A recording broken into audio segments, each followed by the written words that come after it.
Hello guys, welcome to my channel. हम अपने video के सेकंड पार्ट में आ गए हैं। प्रीवियस वीडियो में हमने पढ़ा था अबाउट मैटर, उसके types and the characteristic of particles of matter. So आज हम अपने सेकंड वीडियो में डिस्कस करने वाले हैं about the evidences for the presence of particle in matter.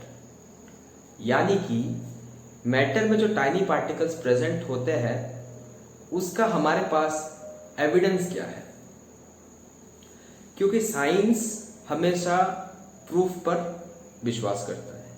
सो अगर हम ये बात कहते हैं कि पार्टिकल्स प्रेजेंट होते हैं मैटर में, तो उसका एक्सपेरिमेंटल प्रूफ क्या है हमारे पास। सो उसको समझने के लिए हमें चलना होगा 1860s में। सो इन द ईयर 1860 बहुत सारे लोग काइनेटिक थ्योरी पे काम कर रहे थे। काइनेटिक थ्योरी यानी कि काइनेटिक थ्योरी हमें क्या कहता है कि the matter is made up of tiny particles called atoms। So kinetic theory ये कहता है कि मैटर जो है वो टाइनी पार्टिकल से बना है, जिनको हम एटम्स कहते हैं।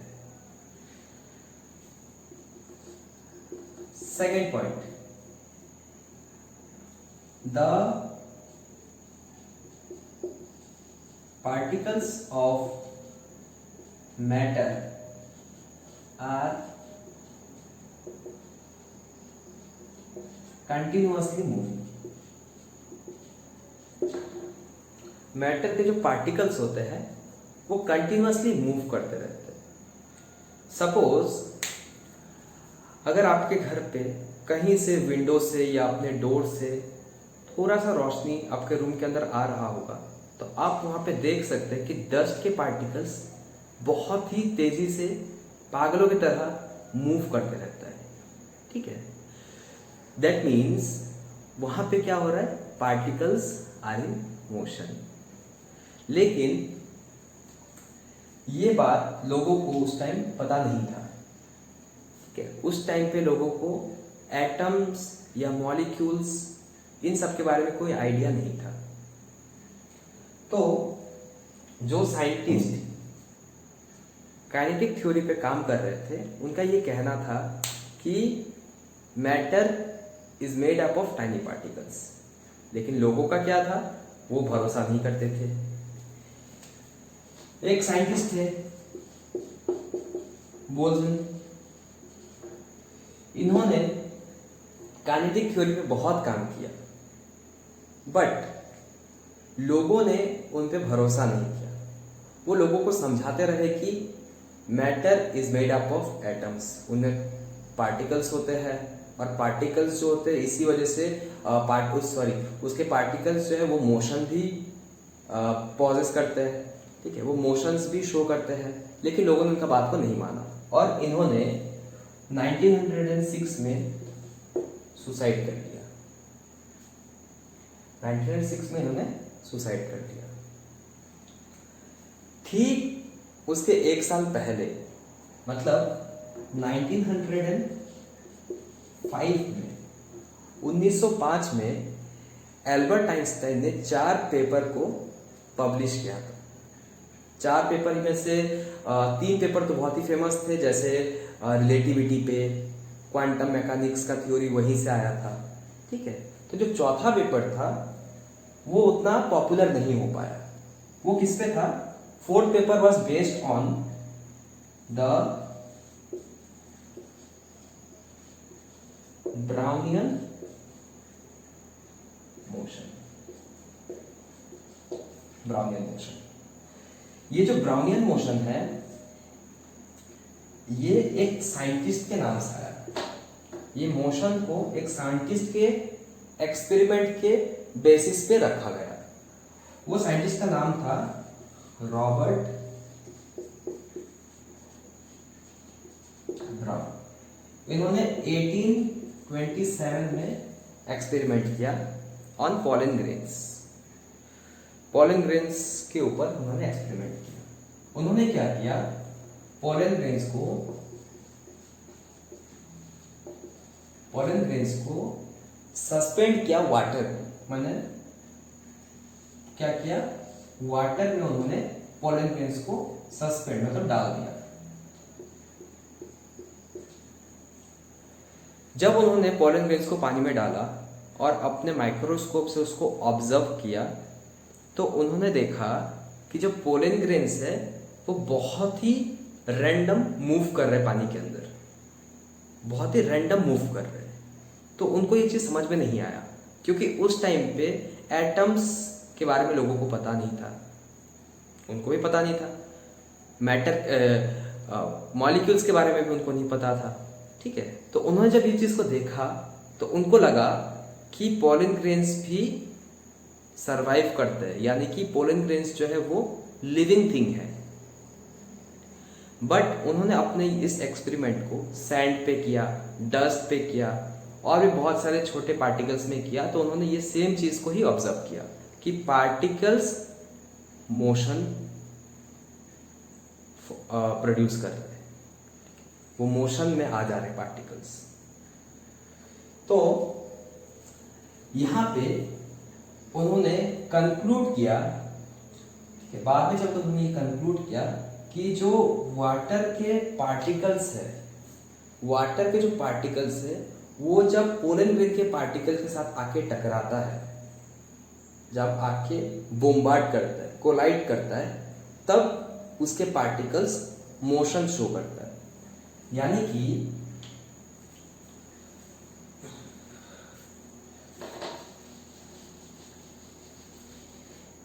कि जब पोलन ग्रेन्स वाटर के पार्टिकल से टकराता है, वाटर के पार्टिकल से पोलन ग्रेन्स टकराते हैं तो वो मोशन शो करता है ड्यू टू कोलिजन। बट इसको प्रूव करने में उनको बहुत ही डिफिकल्टी हुआ क्योंकि ये जो स्टेटमेंट है वो तो काफ़ी आसान है, बहुत इजीली हम उसको एक्सप्लेन कर सकते हैं। बट मैथमेटिकली अगर इसको हम प्रूव करने जाए तो बहुत डिफिकल्ट होगा। क्यों डिफिकल्ट होगा? बिकॉज अगर वाटर के पार्टिकल्स इस पोलन ग्रेन को इस तरफ से कोलाइड करता है या फिर इस तरफ से कोलाइड करता है या फिर इस तरफ से कोलाइड करता है, इन तीनों तरफ से कोलाइड करता है, तो वाटर के पार्टिकल्स तो इस तरफ से भी कोलाइड करेगा। तो अगर हम इनका रिलेटिव फोर्स को निकालें तो जीरो हो जाएगा। मतलब इधर से जितना फोर्स अप्लाई हो रहा है उधर से भी उतना आके कोलाइड कर रहे हैं। दैट मींस रिलेटिव वो मोशन प्रोड्यूस नहीं कर पाएगा। ठीक है, तो इसको उनको एक्सप्लेन करने में बहुत ही डिफिकल्टी हुआ। बट ये चीज़ एल्बर्ट आइंस्टाइन के 1905 में जो पेपर पब्लिश हुआ उसमें उन्होंने इस चीज़ को साफ साफ कह दिया था that particles of matter are continuously moving. ठीक है, तो यहां से हम इस एविडेंस से हम ये बोल सकते हैं that matter is made up of tiny particles and it possess motion.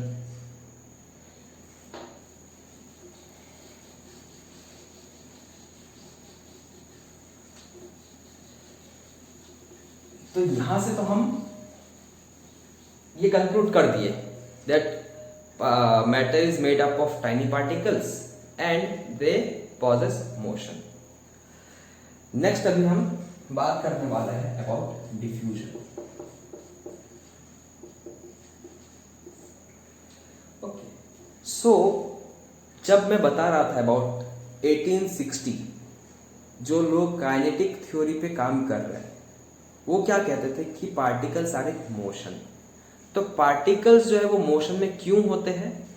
Particles motion में इसीलिए होते हैं बिकॉज उनके पास काइनेटिक एनर्जी होता है, बिकॉज उनके पास काइनेटिक एनर्जी होता है। काइनेटिक एनर्जी क्या होता है? It is a energy possess by object in motion, यानी कि जो भी ऑब्जेक्ट मोशन में है वो काइनेटिक एनर्जी को पॉजेस करेंगे, गेन करेंगे। तो हम डिफ्यूजन में ये कह सकते हैं that diffusion means the movement of particles from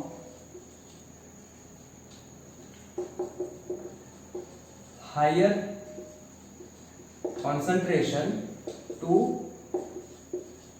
lower concentration।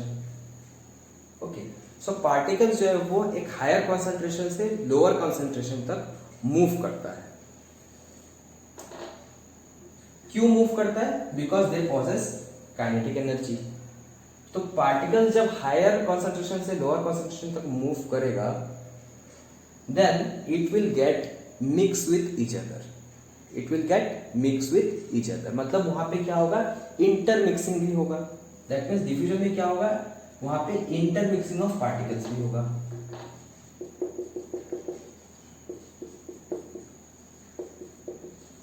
Particles भी होगा। सपोज ये हमारे पास एक जार है filled with वाटर। मैंने क्या किया? इंक का एक ड्रॉप इसमें डाल दिया। मैंने इंक का एक ड्रॉप इस पानी में डाल दिया। सो आई विल ऑब्जर्व दैट ये जो इंक है जैसे वो पानी को टच करेगा वो स्प्रेड होने स्टार्ट करेगा। It will starts to spread. ठीक है, और कुछ ही टाइम में विद इन 10 to 12 सेकेंड्स हम ये देखेंगे कि ये जो पूरा एंटायर वाटर है ये ब्लू हो गया है, ये ब्लू हो गया है। सो यहाँ पे ये वाटर का कलर पहले कलरलेस था, अब ब्लू हो गया। ये क्यों हुआ? Due to intermixing of the particle. क्योंकि वाटर के जो पार्टिकल्स है, वाटर के जो पार्टिकल्स है उनके बीच में फ्री स्पेस प्रेजेंट होगा because they are liquid. Water is a liquid. So हमने लिक्विड का कैरेक्टरिस्टिक में देखा था that liquid are moderately packed, यानी कि लिक्विड के बीच में फ्री स्पेस प्रेजेंट होता है। तो फ्री स्पेस प्रेजेंट होने की वजह से जब इंक हमने पानी में डाला इंक को, तो इस इंक के पार्टिकल्स ने, इसके पार्टिकल्स ने वाटर के पार्टिकल्स के बीच में जो फ्री स्पेस प्रेजेंट है उस फ्री स्पेस को इसने ऑक्युपाई कर लिया। इसने ऑक्युपाई किया, देयरफॉर जो पानी का कलर है वो ब्लू हो गया। दैट मीन्स हम यहां से ये भी कंक्लूड कर सकते हैं that the particles of matter are continuously moving. इसको जैसे ही पानी में डाला ये मूव किया, ये मूव किया जाके वाटर के जो फ्री स्पेस है उसको फिल कर दिया और पूरे पानी को उसने क्या किया? ब्लू कर दिया। अब यहां पे हमने देखा था about higher concentration to lower concentration. अब ये हायर कॉन्सेंट्रेशन क्या होता है और लोअर कॉन्सेंट्रेशन क्या होता है? हायर कॉन्सेंट्रेशन यानी कि जहां पे डेंसिटी ज्यादा हो, जहां पे पार्टिकल्स का डेंसिटी ज्यादा हो। अब सपोज ये इंक है और इसमें, इस एंटायर इंक में जो पार्टिकल है वो सिर्फ और सिर्फ इंक का ही है। मतलब इस छोटे से पोर्शन में, इस छोटे से पोर्शन में जितने भी पार्टिकल्स है वो किसके हैं? इंक का है। दैट मीन्स इंक का डेंसिटी इस पोर्शन में बहुत ज्यादा है। तो जैसे ही मैं इस इंक को पानी में डालूंगा it will move from higher concentration to the lower concentration। तो इंक यहां से मूव, यहां से इंक का यहां से वो मूव करके पानी में स्प्रेड हो जाएगा। दैट मीन्स यहाँ पे कॉन्सेंट्रेशन उसका हाई है तो ये हाई कॉन्सेंट्रेशन से लो कॉन्सेंट्रेशन में स्प्रेड हो जाएगा। ओके, तो ये होता है डिफ्यूजन। स्प्रेड हुआ, इंटरमिक्सिंग हो गया उसका, ओके, जैसे कि डिओड्रेंट है, मैंने डिओड्रेंट को स्प्रे किया तो उसका जो फ्रेग्रेंस है वो मेरे पूरे रूम पे स्प्रेड हो गया। ऐसा क्यों होता है? बिकॉज जब मैं डिओड्रेंट को स्प्रे करूंगा, सो जब वो अपने होल से बाहर आएगा, एट दैट टाइम उस होल में, सपोज ये डिओड्रेंट है तो इसके होल में इसके पार्टिकल्स का डेंसिटी बहुत ज्यादा होगा। तो जैसे ही मैं उसको बाहर निकालूंगा, जैसे ही मैं उसको प्रेस करूंगा इधर से बाहर आएगा, वैसे ही क्या हो जाएगा, वो हायर कॉन्सेंट्रेशन से लोअर कॉन्सेंट्रेशन में स्प्रेड हो जाएगा। ओके, और हमारा जो एटमॉस्फेयर है वो किससे बना है? दैट इज गैसियस मैटर, मतलब उसमें फ्री स्पेस और भी ज्यादा प्रेजेंट होगा। ओके, सो जो डिओड्रेंट मैंने स्प्रे किया, it is also a gas and our atmosphere is also a gas. That means free space बहुत सारा है, फ्री स्पेस का अवेलेबिलिटी जो है बहुत ज्यादा है। तो जिसके वजह से जो गैस के पार्टिकल्स है वो एटमॉस्फेयर के पार्टिकल्स का फ्री स्पेस को ऑक्यूपाई कर लेगा।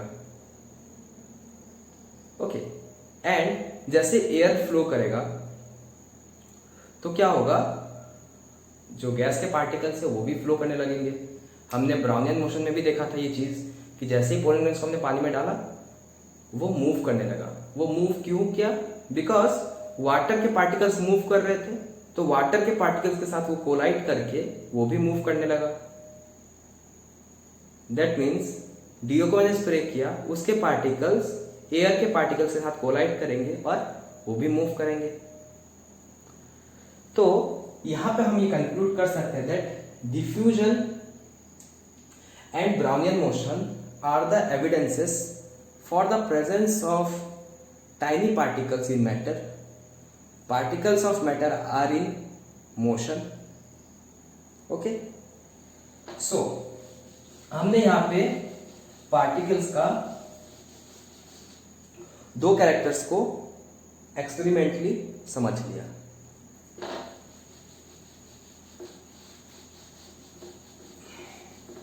जो तीसरा कैरेक्टरिस्टिक था, that particles of matter have force of attraction or the particles of matter attract each other. Okay, so इसको भी अगर हम समझने का कोशिश करें, अब हमें ये तो पता चल गया कि मैटर जो है वो पार्टिकल से बना होता है और पार्टिकल्स मूव भी करते हैं, लेकिन सॉलिड के पार्टिकल्स जो है वो कॉम्पैक्ट होते हैं, यानी कि सॉलिड जो है वो इजीली डिफ्यूज नहीं कर पाता।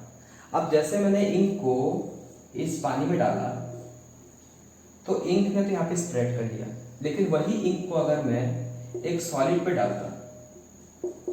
डालता तो क्या ये इंक स्प्रेड हो पाता? नहीं हो पाता, बिकॉज सॉलिड में फ्री स्पेस प्रेजेंट नहीं है। सो सॉलिड में डिफ्यूजन का प्रोसेस भी बहुत ही ज्यादा स्लो होता है। ठीक है, बट अब हम यहाँ पे देखने वाले हैं कि फोर्स ऑफ एट्रैक्शन कैसे एग्जिस्ट करता है इन सॉलिड्स। सपोज मैंने यहाँ पे चॉक लिया, ये चॉक लिया और मैंने एक आयरन लिया, मान लीजिए आयरन है, सिर्फ चॉक भी है आयरन। ओके, तो अब इस चॉक को अगर मैं जोर से नीचे फेंकूंगा, ये चॉक जो है वो टूट जाएगा, बट इस आयरन को अगर मैं जोर से नीचे फेंकूंगा तो आयरन नहीं टूटेगा। क्यों नहीं टूटेगा? बिकॉज आयरन में फोर्स ऑफ अट्रैक्शन बहुत ज्यादा है, आयरन के पार्टिकल्स का फोर्स ऑफ अट्रैक्शन बहुत ज्यादा है, लेकिन चॉक में जो पार्टिकल्स है उसका फोर्स ऑफ अट्रैक्शन उतना ज्यादा स्ट्रांग नहीं है, इसलिए चॉक इजिली टूट गया। Okay, so it suggest us that particles of matter attract each other. और जो फोर्थ कैरेक्टरिस्टिक था, that is the particles of matter have free spaces between them. तो उसको हमने डिफ्यूजन में समझ लिया था कि उसमें फ्री स्पेस होता है, इसलिए डिफ्यूजन पॉसिबल है। अगर फ्री स्पेस प्रेजेंट नहीं होता तो डिफ्यूजन भी नहीं हो पाता। ओके, तो हमने यहाँ पे मैटर के कैरेक्टरिस्टिक्स, ब्राउनियन मोशन, डिफ्यूजन को समझ लिया है। अब हम अपने थर्ड पार्ट में फेज ट्रांसफॉर्मेशन, यानी कि सॉलिड किस तरह से लिक्विड में कन्वर्ट होता है, लिक्विड किस तरह से गैस में कन्वर्ट होता है, इनका प्रोसेस, ओके, इसके पीछे का साइंस कि सॉलिड लिक्विड में कन्वर्ट कैसे हो पाता है, लिक्विड गैस में कन्वर्ट कैसे हो पाता है, तो हम इस फेज ट्रांसफॉर्मेशन को अपने थर्ड पार्ट में पढ़ेंगे। टिल देन आप मेरे चैनल को सब्सक्राइब कर लीजिए, और ये चैनल मेरा नया है, सो अगर मेरा कहीं पे कुछ गलती हो जाता है तो आप मेरे को कमेंट में सजेस्ट भी कर सकते हैं, और आप मेरे को इंस्टाग्राम में भी फॉलो कर सकते हैं अगर आपको इन चैप्टर्स का फ्री नोट्स चाहिए। सो आप मेरे को अगर इंस्टा में फॉलो करेंगे तो मैं आपको फ्री नोट्स भी प्रोवाइड कर दूंगा। ओके, और अगर मेरा कुछ गलती भी हो रहा है तो आप उसको नीचे कमेंट करना मत भूलिए। आप कमेंट करेंगे तो मैं अपने आप को और सुधारूंगा, और मैं कोशिश करूंगा कि मैं और अच्छे से किस तरह से एक्सप्लेन कर पाऊँ। Okay, thank you guys.